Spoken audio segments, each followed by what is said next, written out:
Hey everyone, welcome back to Cracking the GRE Math Subject Test, Calculus 1. We're on problem number 43. This problem is pretty tricky. I would say it's even kind of hard because you're asked to evaluate this limit of the sum. And what you have to realize here is that this sum actually represents a Riemann sum. And I'll show you why in a second. And then when you take the limit of a Riemann sum, well, that's the same thing as the integral. That's actually the definition of the integral.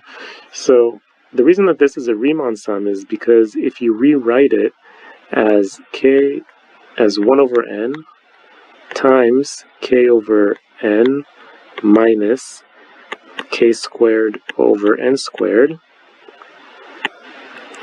then you can draw a picture. Let's say we've got some function here.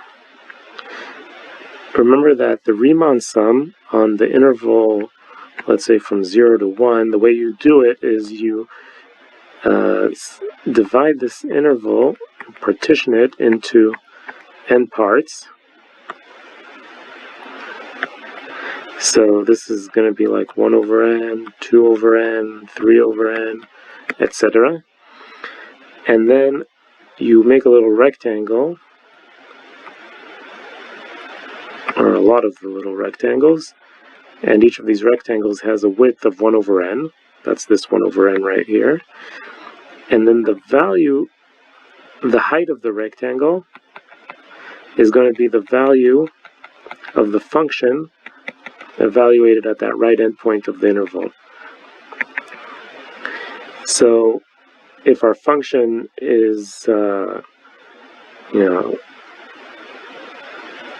let's say this is x. So if our function is like x minus x squared, then at this point it's going to be 1 over n minus 1 over n squared. And at this point it's going to be 2 over n minus 2 over n quantity squared, which is exactly this term right here. So this is the 1 over n is the width of the rectangle, and the k over n minus k over n squared is going to be the height of the rectangle.